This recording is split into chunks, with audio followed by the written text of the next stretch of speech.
여러분, 아직도 우리 주변의 많은 사람들은 비트코인을 돈 없어서 부동산 못 사는 사람들이 떡상을 기대하며 접근하는 변동성 큰 테마주 정도로 생각합니다. 특히 지금처럼 가격이 빠지고 변동성이 커지는 시기엔 수많은 조롱러들이 등장하고 뉴스에선 비트코인 망한다는 얘기가 난무하죠. 아이고, 초상집 왔습니다. 주인장 아직 살아계시죠? 집 팔고 주식 팔고 올인했다던데 진짜 후회 안 하시는 거 맞죠? 그러니까 몰빵하지 말라고 내가 경고했지. 그딴 수준으로 투자가 잘 되겠냐? 네가 좋아하는 세일로 곧 청산된다던데? 비트코인 싸지니까 좋은 거 맞지? 그런데 여러분, 제가 늘 강조드리지만 비트코인은 단순한 투자 대상이 아닙니다. 매수 매도 타이밍, 수익률, 평단가 이런 짜치는 얘기들로 설명하는 그냥 그런 투자 종목이 아니라니까요. 자신의 금융주권과 자유를 향한 구명보트 같은 생명 같은 건데 이걸 언제 사고 언제 팔았어야 했다느니 몰빵이니 분할이니 분산이니 이런 용어들로 표현하는 것 자체가 얼마나 본인이 비트코인에 대한 이해도가 한참 낮은지를 표출하고 있다는 걸 당연히 모르겠죠? 모를 수 있습니다. 사실 그 단계까지 간 사람이 대한민국에서 얼마나 되겠습니까? 물론 그럴 수 있습니다. 이해 못할 수 있어요. 단순 투자 수단이라고 생각할 수 있습니다. 하지만 지구 반대편인 멕시코에서는 그 나라 최대 기업 그룹 중에 하나인 살리나스 그룹의 설립자이자 회장이자 3대 부호인 리카르도 살리나스가 바로 공개적인 비트코인 옹호론자입니다. 그러니까 우리나라로 치면 삼성의 이건희 회장이나 현대의 정의선 회장이 비트코이너라고요. 그것도 공개적으로 비트코인을 지지하고 강력한 발언을 쏟아내는 비트코이너입니다. 어떻게 느낌이 좀 오시죠? 그래서 이번 영상은 비트맥시인 로버트 브리드러브와 리카르도 살리나스 회장이 나눈 대화를 더빙 영상으로 준비했습니다. 과연 멕시코 3대 그룹의 회장은 현재의 법정화폐 시스템을 왜 욕하고 비트코인이 왜 유일한 희망이라고 하는지 지금 바로 함께 들어보시죠. 렛츠고! 많은 사람들이 자유에 대해서 굉장히 생각이 짧습니다. 그냥 내 마음대로 하는 것, 이 정도라고 생각하죠. 그런데 책임은요? 밥 딜런은 이런 말을 했습니다. 영웅이란 자신의 자유에 따르는 책임을 이해하는 사람이다. 자유롭고 싶다면 먼저 제대로 된 인간이 되어야 하는 거죠. 인터넷 초창기에도 비슷한 정책이 있었습니다. 그냥 시장에 맡겨라. 시장이 스스로 정리할 거다. 하이에크의 멋진 영상이 하나 있는데요. 거기서 이런 말을 합니다. 인류에게 가장 중요한 발명은 국가로부터 분리된 새로운 화폐가 될 것이다. 그럼 우리는 이 악순환에서 어떻게 빠져나올 수 있을까요? 비트코인이 우리의 유일한 희망입니까? 이 법정화폐 시스템, 이건 케인즈 경제학의 직접적인 결과물인데 이건 그냥 은으로 만든 말뚝을 뱀파이어 심장에 꽂아버리듯이 끝장내야 합니다. 방법은 하나뿐이에요. 더 나은 선택지를 만드는 것. Always been a libertarian in your thinking? Is this 혹시 예전부터 이런 리버테리언적인 성향이 있으셨나요? 아니면 점점 그렇게 된 겁니까?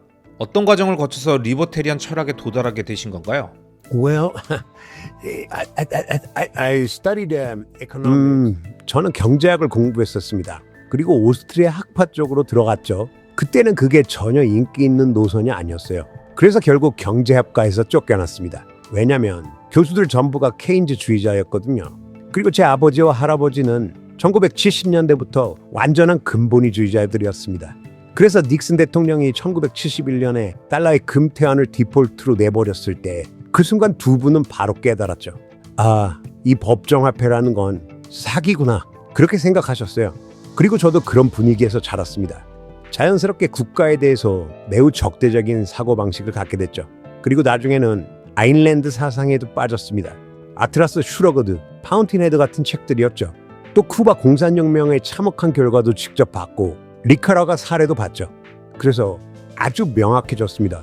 The bigger the state, the worse. 국가가 커질수록 사람들의 삶은 더 나빠진다.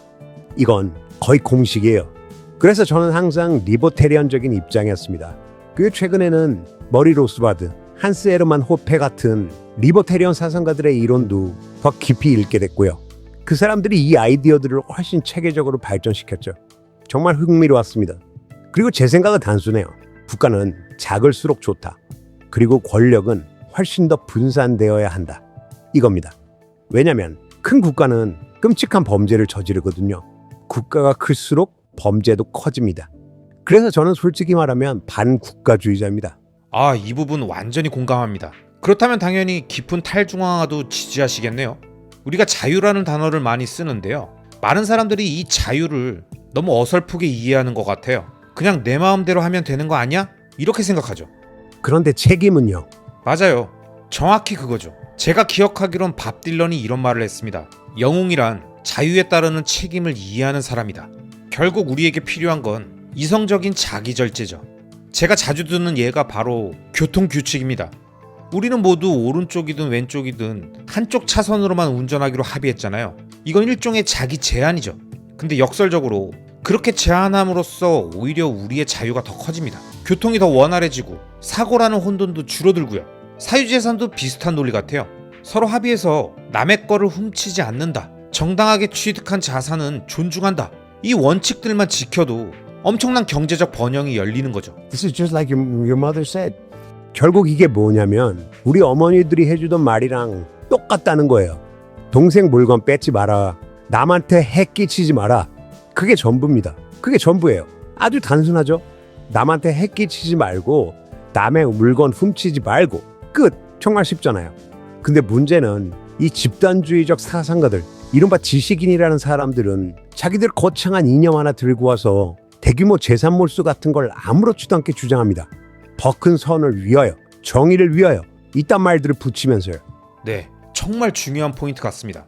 말로 들으면 너무 단순한데 사람이라는 존재가 워낙 욕심도 많고 기회주의적이라서 자꾸 남의 걸 탐내게 되는 것 같아요. 그쵸? 잘 들어보세요. 인간이 무언가를 가지는 방법은 딱 두 가지뿐입니다. 하나는 열심히 일해서 직접 만들어내는 것, 다른 하나는 훔치는 것. 이게 끝이에요. 부자가 되는 방법도 마찬가지죠. 딱 두 가지, 만들거나 뺏거나. 다스티아가 이걸 정말 잘 말했어요. 약탈이라는 개념으로. 솔직히 말해서 약탈이 훨씬 쉽습니다.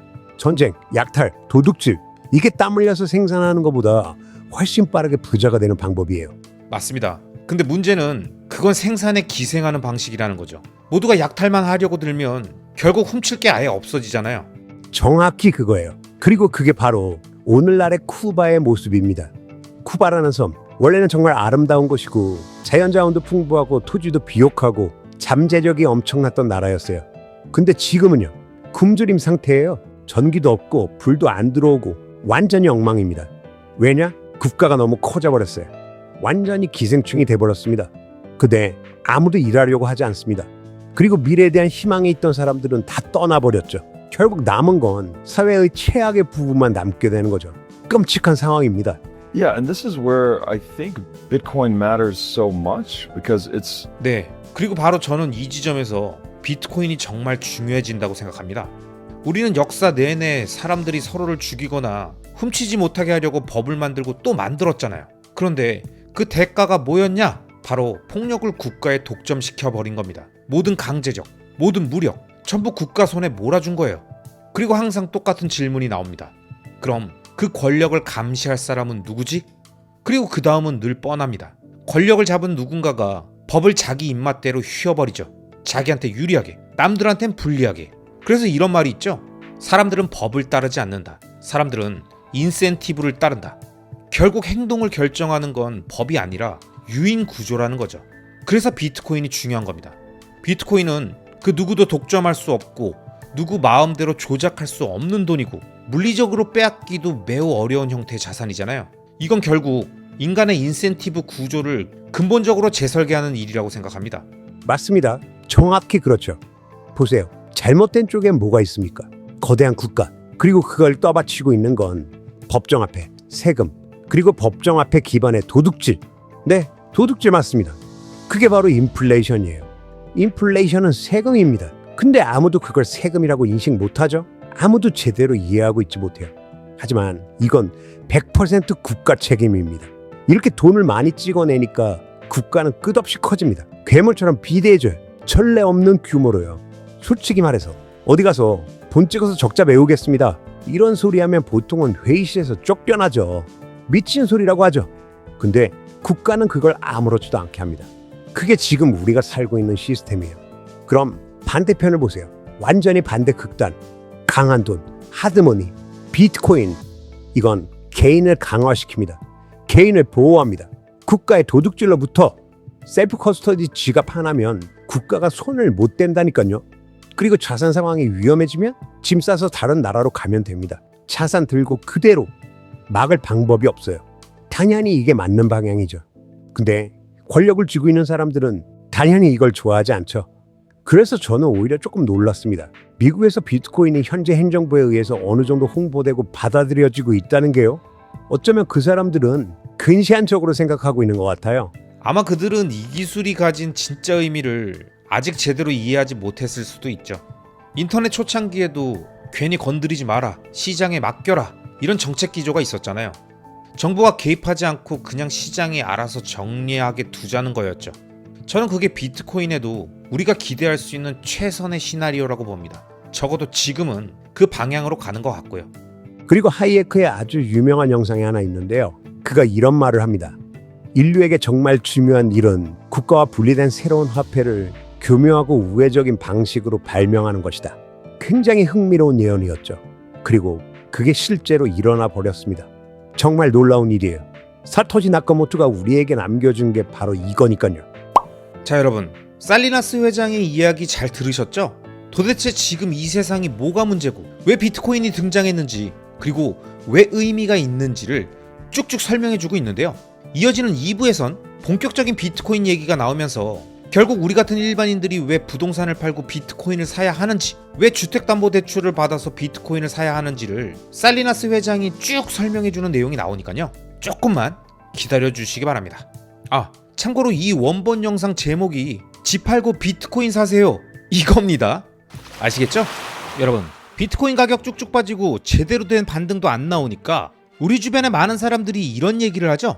야, 코인은 쓰레기야. 그 이상 그 이하도 아니라니까? 그놈 누구냐? 그래, 마이클 세일러. 잘난 척하면서 빚내서 비트코인 사더니 조만간 파산당한다는데? 아무튼 요즘 어린 것들은 세상 물정 모르고 겁이 없다니까. 멀쩡한 집을 팔고 코인을 사. 아마 많은 구독자님들께서도 이런 얘기들을 다 한 번씩은 들어보셨을 텐데요. 저도 나름 2022년부터 비트코인 관련 영상을 만들어 오면서 상승장과 대하락장, 반등 구간, 떡상 구간 다양한 순간순간들을 다 봤는데요. 하락장에 입으로만 나불대면서 비트코인 놀리고 조롱했던 사람은 하락장이 지난 이후에 꾸준하게 입이 아닌 행동으로 비트코인을 모아온 사람들에게 무조건 상대적 박탈감을 갖게 되어 있습니다. 그리고 시간이 지날수록 더 만회할 타이밍만 찾고 있죠.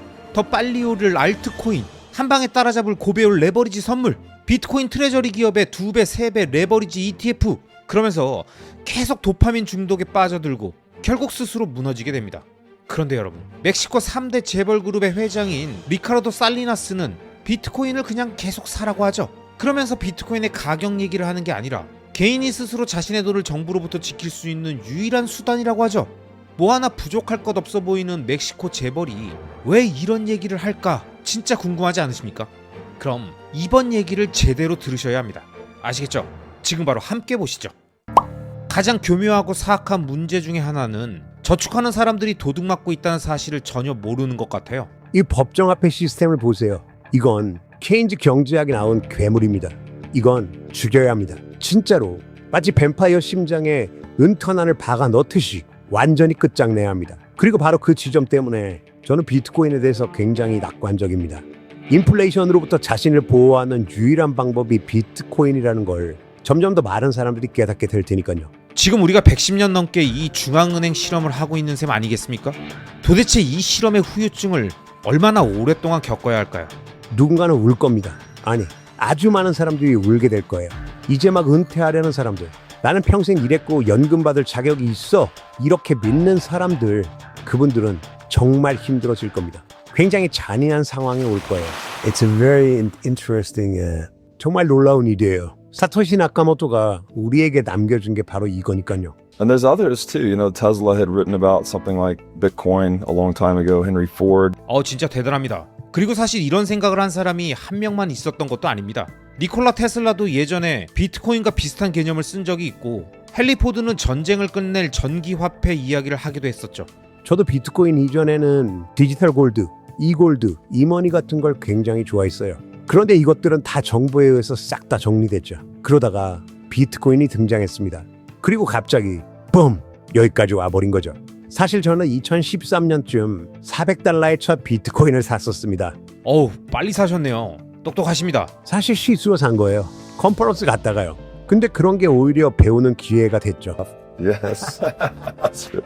그쵸. 제가 하나 여쭤보고 싶은 게 있는데요. 중앙은행 체제, 계속 돈을 찍어내는 이 구조에서 가장 교묘하고 사악한 문제 중에 하나는 저축하는 사람들이 도둑맞고 있다는 사실을 전혀 모르는 것 같아요. 물가는 계속 오르죠. 그런데 정부는 자본가 탓이다, 공급망 탓이다, 아무거나 핑계를 대면서 절대 중앙은행 탓은 안 합니다. 그리고 더 사악한 건 인플레이션으로 훔친 돈을 선전, 가짜뉴스, 전쟁 자금으로 쓰는 거예요. 그리고 진짜 웃긴 건 케인즈 경제학 같은 사이비 과학을 학문으로 만들어서 정부는 신이다, 돈은 무한히 찍어내도 된다, 기회비용 따위는 없다, 이런 말도 안 되는 걸 대학에서 가르치죠. 그러니까 지금 구조가 뭐냐면 돈을 찍어서 국민들 돈을 훔치고 그 훔친 돈으로 국민들을 세뇌해서 인플레이션은 좋은 거야 라고 믿게 만든다는 거예요. 진짜 기가 막히죠. 그래서 질문 드립니다. 이 악순환을 어떻게 끊습니까? 비트코인이 유일한 희망일까요? Listen, this fiat thing.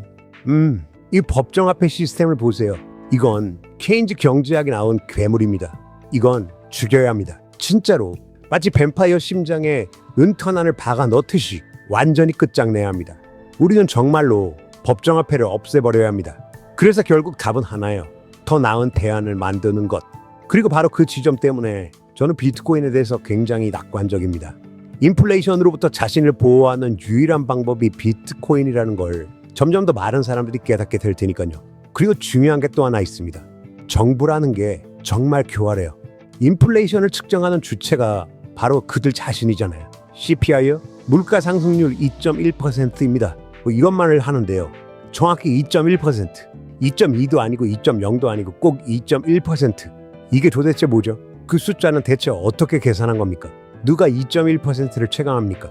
아무도 없어요. 고개만 돌려봐도 차 한 대가 10만 달러예요. 예전엔 2만 달러였어요. 이건 그냥 사기죠. 완전 사기. 그런데도 사람들이 이걸 아직 알아채지 못한다는 게 오히려 저는 더 이해가 가지 않습니다. 그리고 또 하나가 있어요.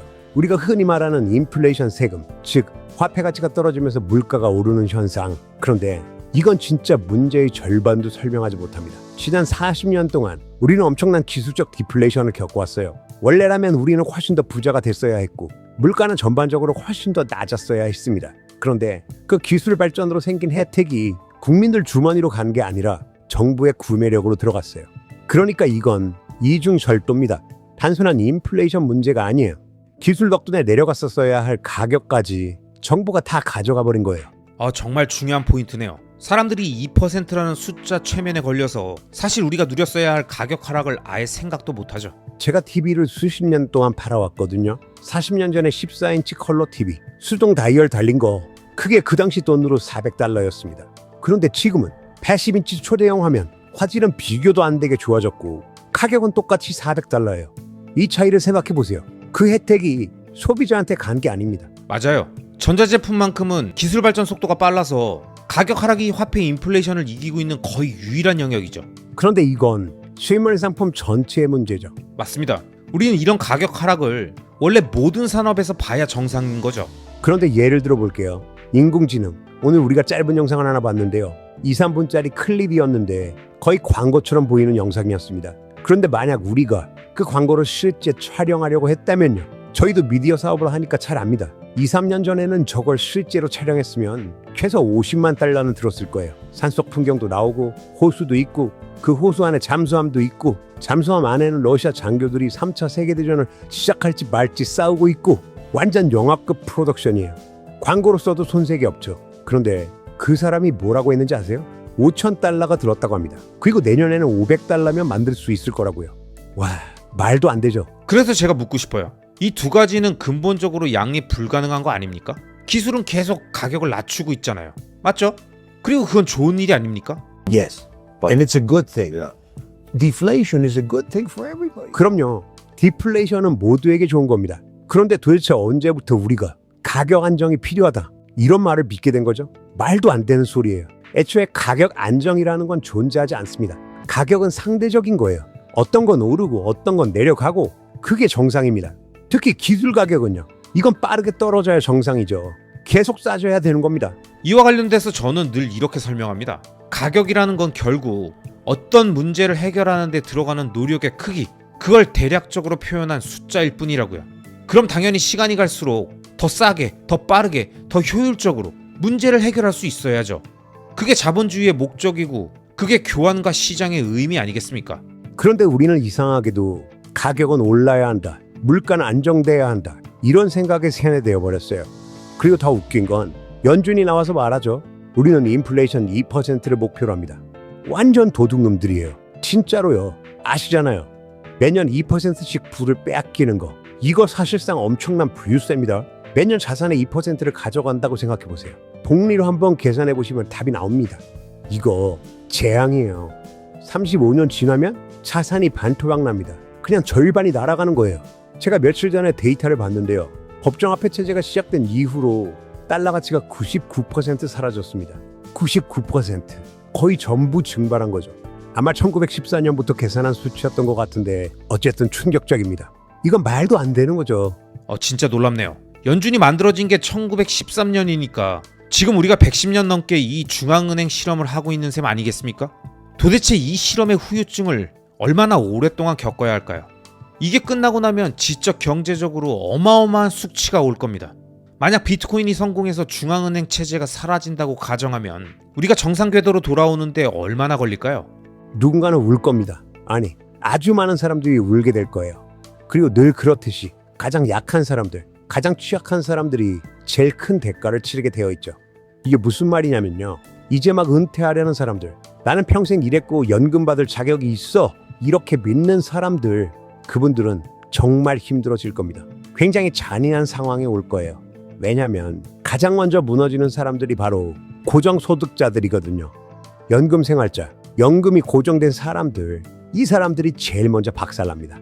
곧 우리가 보게 될 건 뻔합니다. 이놈들은 정부 부채를 화폐할 겁니다. 그리고 결국 인플레이션으로 부채를 녹여버리겠죠. 액상화해버리는 거예요. 부채를 인플레이션으로 녹여 없애는 겁니다. 이게 무슨 뜻이냐고요? 고정소득 받는 사람들의 실질 소득이 0에 수렴하게 된다는 뜻입니다. 그냥 삶이 붕괴되는 거죠. 그리고 저는 그걸 직접 경험해 봤습니다. 여러분, 이번 얘기 어떠셨습니까? 정부는 도둑이다. 2% 인플레이션은 세금이다. 기술 발전 덕분에 우리는 원래 더 큰 부자가 됐었어야 했다. 이거 그냥 음모론처럼 들리실 수도 있는데요. 그런데 숫자를 보면 진짜 웃음이 안 나옵니다. 그래서 우리에게 중요한 질문은 이겁니다. 계속 당하면서 살 것인가? 아니면 다른 옵션을 가질 것인가? 그리고 이와 관련돼서 리카르도는 분명하게 말하죠. 더 나은 돈이 나오면 사람들은 결국 이동한다. 자, 영상 내용 듣다 보시니까 인플레이션과 정부의 세금을 통한 강탈 행위 등에 대해서는 어느 정도 이해가 되셨을 텐데요. 자, 그럼 이걸 방어할 수 있는 게 비트코인 뿐이냐? 그밖에 없냐? 다른 것들도 되는 거 아니냐? 이런 이어지는 질문들에 대한 답은 3부 영상에서 쭉쭉 설명드리겠습니다. 장기 고정금리 대출을 활용해서 비트코인을 사는 것도 방법입니다. 그냥 보유하세요. 그리고 비트코인을 활용해서 이자를 충당하면 됩니다. 이거 괜찮은 전략이에요. Long Bitcoin, short fiat, fixed rate, as good as it gets. 비트코인 롱, 법정화폐 숏, 고정금리 부채. 이보다 더 좋은 조합은 없죠. 실패하기 어려운 필승 조합이죠. 지난 10년 동안의 집값을 비트코인 기준으로 보면 집값이 사실상 99% 하락했다는 걸 깨닫게 되거든요. 비트코인 기준으로 말이죠. 영화 매트릭스에서 모피어스가 네오에게 빨간 약과 파란 약을 제시하죠. 그리고 네오가 선택합니다. 다시 잠들어서 환상 속에 머물 것인지 아니면 진실 속에 들어갈 것인지. 비트코인은 단순히 사람들이 이 금융적 피해에서 살아남도록 돕는 것뿐만이 아니라 사람들의 사고 자체를 열어주는 거죠.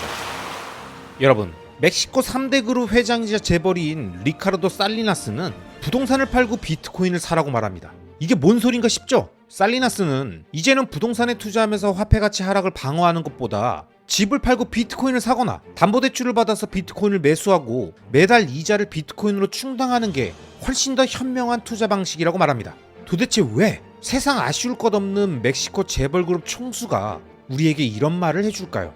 이 사람은 자신의 그룹 계열사로 금융, 소매, 미디어, 통신 등 다양한 산업에 걸친 기업들을 보유하고 있고요. 심지어 은행도 가지고 있습니다. 그런데 그런 3대 그룹 총수가 우리가 사용하는 종이화폐, 즉 정부 마음대로 찍어낼 수 있는 이 법정화폐 시스템은 없어져야 한다고 말합니다. 은행까지 보유하고 있는 3대 그룹 회장이 이렇게 말한다니까요. 그러면서 우리에게 비트코인이 유일한 대안이라고 하는데 도대체 어떤 생각인지 그의 이야기를 함께 들어보시죠. And I've been there. We lived through that in the 80s in Mexico. 저는 그걸 직접 겪었습니다. 80년대 멕시코에서요. 저는 1981년에 일을 시작했고 1983년에 나라가 파산했습니다. 그리고 우리 회사도 무너졌죠. 그래서 제 역할은 이 회사들을 다시 살리는 일이었습니다. 지난 40년 동안 우리는 회사를 재건하고 또 여러 개의 회사를 만들어냈습니다. 하지만 그 경험은 절대 잊지 못합니다. 정말 충격적이었거든요. 예를 들어 볼게요. 당시 달러 가격이 1달러에 20페소였습니다. 그런데 6년 뒤에는 3,000페소가 됐어요. 20에서 3,000. 이건 평생 잊을 수가 없습니다. You never forget. No. We often say that pain is 아, information. 우리가 종종 말하죠. 고통은 정보라고요. 몸이 찢어지면서 새겨지는 경험이라는 뜻이죠. 맞습니다. 그러니까 이런 상황에서 가장 고통받는 사람들이 고정소득으로 살아가는 사람들인 거네요. 월급 생활자들은 생각보다 고통이 덜합니다. 새로운 직장을 구할 수도 있고 급여가 다시 재평가될 수도 있으니까요. 그렇죠? 하지만 저축은 다릅니다. 완전히 산산조각나죠. 비트코인이 없다면 말 그대로 개박살 나는 겁니다. 진짜로 큰 타격을 받는 사람들은 연금 생활자들이에요. 물가 연동이 없는 연금, 사회보장 수급자들, 그리고 장기 채권 보유자들입니다. 솔직히 말해서 30년 만기 채권을 사는 사람들은 진짜 멍청한 사람들이에요. 어떻게 30년 동안 미국 정부의 고정금리로 돈을 빌려줄 생각을 하죠? 이건 아마 최악의 금융 선택일 겁니다. 저도 대학에서 이른바 무위험 수익률을 배웠을 때 머리가 정말 멍해졌습니다. 무위험 수익률이라는 게 어떻게 존재하죠? 사람들은 말하죠. 정부는 돈을 찍어서 갚을 수 있으니까 디폴트는 없다고요. 뭐 그렇게 정의하면 맞다고 할 수도 있겠네요. 그런데 그건 착시일 뿐이잖아요. 말씀하신 것처럼 실질 수익률은 마이너스지만 명목 수익률만 플러스면 사람들은 그걸 무위험이라고 부르는 거죠. 이런 착시가 정말 많습니다. 우리는 종종 오렌지 필이라는 표현을 쓰는데요. 영화 매트릭스에서 모피어스가 네오에게 빨간 약과 파란 약을 제시하죠. 그리고 네오가 선택합니다. 다시 잠들어서 환상 속에 머물 것인지 아니면 진실 속에 들어갈 것인지. 비트코인은 단순히 사람들이 이 금융적 피해에서 살아남도록 돕는 것뿐만이 아니라 사람들의 사고 자체를 열어주는 거죠. 이건 정말 흥미로운 부분입니다. 비트코인을 공부하기 시작하면 현실을 가리고 있던 베일이 하나씩 걷히기 시작하니까요. 그렇다면 이것이 왜 오렌지 필이랑 연결될까요? 사람들은 이 경험을 통해서 한 단계 올라가게 되는 걸까요? Well, like you said in that movie, they don't realize they're inside the matrix.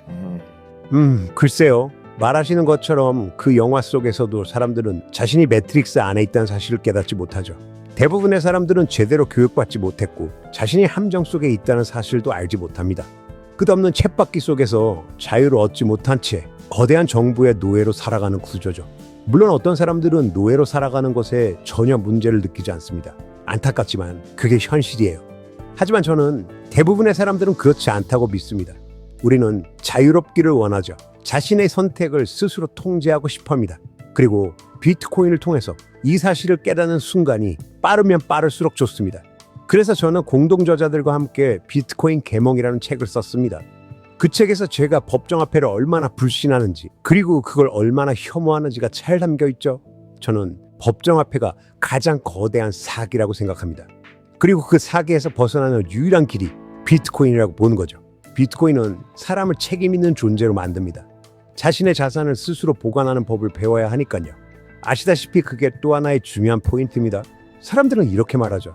내 돈은 은행에 있으니까 안전해요. 아시죠? 저도 은행가예요. 저희 그룹에서 은행도 소유하고 있고 고객도 2,200만 명이나 됩니다. 그래서 누구보다 그 위험이 어떤 건지 너무나도 잘 알고 있습니다. 사람들은 은행에 돈을 맡기면 그 돈이 금고 뒤 어딘가에 그대로 보관되어 있다고 생각하죠. 하지만 그렇지 않습니다. 그 돈은 이미 없어요. 누군가에게 대출돼서 집을 사는 데 쓰이고 있는 거죠. 그게 바로 은행이 하는 일입니다. 결국 은행 시스템은 최종 대부자 역할을 하는 중앙은행에 크게 의존합니다. 그리고 최종 대부자가 존재하기 때문에 은행들은 원래 감수해야 할 수준보다 더 큰 위험을 떠안게 됩니다. 19에서 18세기에 나온 롬바드 스트리트라는 훌륭한 책이 있습니다. 사실 이 세상에 새로운 건 없습니다. 이미 모든 것이 시도됐고 발견됐고 지금도 반복되고 있을 뿐이죠. 저축이 뒷받침이 되지 않는 상태에서 신용을 확대하거나 투자기관과 예금기관이 맞지 않게 운용하면 문제가 생길 수밖에 없습니다. 그렇죠. 맞습니다. 결국 구조적으로 보면 이 시스템은 사기적 성격을 띠잖아요. 부분지급 준비금 은행 시스템은 정의상 지급불능 상태에 있는 비즈니스 모델이니까요. 부채가 자산보다 더 많기 때문이죠. 그런데도 전 세계가 이 시스템 위에서 돌아가고 있습니다. 이거 왜 그럴까요? Banking is a concession, a license. 은행업은 정부가 부여한 라이센스가 있어야 하는 허가 사업이기 때문입니다. 그러니까 가장 큰 수혜자는 누구일까요? 바로 정부예요.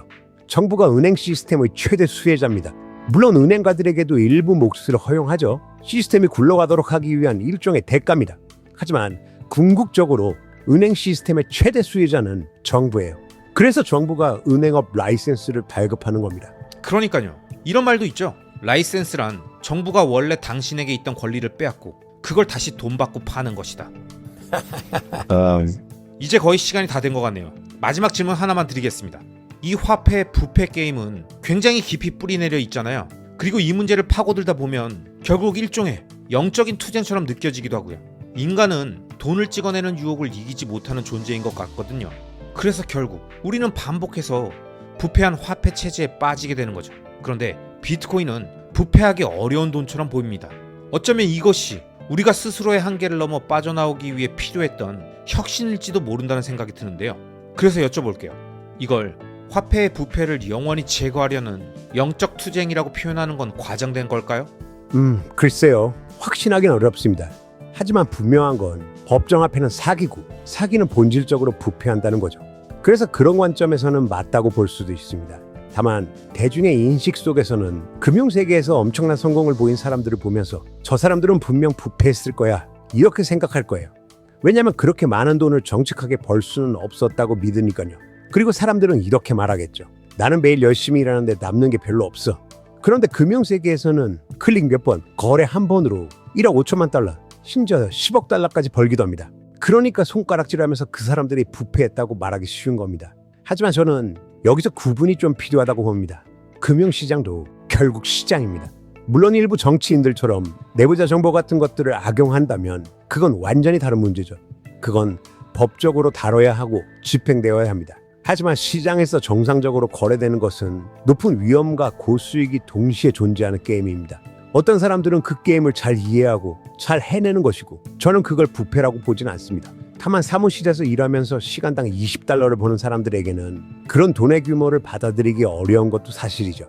그래서 저는 모든 것이 부패했다고 말하고 싶지는 않습니다. 아무튼 다시 비트코인 얘기로 돌아가 보죠. 비트코인은 가능한 한 가장 순수한 형태의 돈입니다. 게임의 규칙도 모두에게 명확하죠. 여기 블록체인이 있고 여기 코인이 있습니다. 제가 당신에게 보낼 수도 있고 당신은 여자친구에게 보낼 수도 있고 그녀가 다시 저에게 보낼 수도 있죠. 그리고 절약하는 습관도 있고 함부로 쓰지 않는다면 복잡한 금융기법 없이도 좋은 결과를 얻을 수도 있습니다. 그래서 저는 대부분의 사람들에게 이렇게 말합니다. 집이 있고 그걸 투자라고 생각한다면 Sell the house and buy Bitcoin, or and rent, or keep the house, take a mortgage, buy Bitcoin. 집을 팔고 비트코인을 사십시오. 혹은 집을 유지하면서 담보대출을 활용해서 비트코인을 사세요. 이렇게 말이죠. 그리고 필요할 때마다 비트코인을 활용해서 생활비를 충당하면 된다고 말합니다. 왜냐하면 사람은 살아야 하니까요. 물론 투자에는 다양한 목적과 기준이 있습니다. 하지만 대부분의 사람들의 저축은 주거용 부동산의 형태로 이루어져 있죠. 그리고 그건 나쁜 저축은 아닙니다. 집이라는 자산은 쉽게 가치가 0이 되진 않으니까요. 다만 그 자산을 비트코인과 비교하면 경쟁이 되지 않습니다. 집은 항상 더 지어낼 수 있죠. 하지만 비트코인은 더 만들어낼 수가 없습니다. 그리고 집은 어떤 일이 생겼을 때 가지고 이동할 수가 없습니다. 재산세도 있고 유지비도 있고 여러 가지 비용이 발생되죠. 마이클 세일러도 부동산 투자와 비트코인의 차이를 아주 잘 설명해 줬었죠. 물론 사람에게 살 집은 필요합니다. 그건 별개의 문제예요. 실거주 주택은 나쁜 선택이 아닙니다. 살기 위한 집이라면 좋은 선택이죠. 하지만 투자 대상으로 본다면 전혀 다른 얘기입니다. 맞습니다. 아주 좋은 포인트네요. 좋은 조언이에요. 많은 사람들이 충격받는 순간이 하나 있습니다. 지난 10년 동안의 집값을 비트코인 기준으로 보면 집값이 사실상 99% 하락했다는 걸 깨닫게 되거든요. 비트코인 기준으로 말이죠. 지금 평균 주택 가격이 얼마죠? 약 30만 달러? 아니면 40만 달러 정도? 비트코인으로 보면 대략 4BTC 정도 될 겁니다. 네, 비트코인 4개라고요? 네, 미국 기준으로 약 40만 달러 정도예요. Be careful with that house. 그 집 조심해야겠는데요. 결국 문제는 기준점이죠. 어떤 단위로 자산 가격을 측정하느냐에 따라 자산이 오르는 것처럼 보일 수도 있고 내리는 것처럼 보일 수도 있으니까요. 그래서 저는 대부분의 사람들에게 집을 보유하는 것은 좋은 투자라고 말합니다. 단, 그 집에 실제로 거주한다면 말이죠. 그리고 완전히 상환된 집이라면 더 좋은 투자일 수도 있죠. 부채가 없는 상태라면 깔끔하니까요. 하지만 장기 고정금리 대출을 활용해서 비트코인을 사는 것도 방법입니다. 그냥 보유하세요. 그리고 비트코인을 활용해서 이자를 충당하면 됩니다. 이거 괜찮은 전략이에요. 좋은 조언입니다. Long Bitcoin, short fiat, fixed rate. As good as it gets. 비트코인 롱, 법정 화폐 숏, 고정금리 부채. 이보다 더 좋은 조합은 없죠. 실패하기 어려운 필승 조합이죠. 여러분, 멕시코 3대 그룹 총수인 리카르도 살리나스가 자신한테 이득될 게 하나도 없는데 우리에게 생존 전략을 깔끔하게 정리해줬죠. 비트코인 롱, 법정화폐 숏, 고정금리 대출 활용. 어떻게? 부동산 팔거나 주택담보대출을 이용해서 비트코인을 산다. 이게 바로 오늘 영상의 핵심입니다. 아시겠죠? 그럼 오늘도 끝까지 함께 해주신 모든 구독자님들을 리스펙합니다.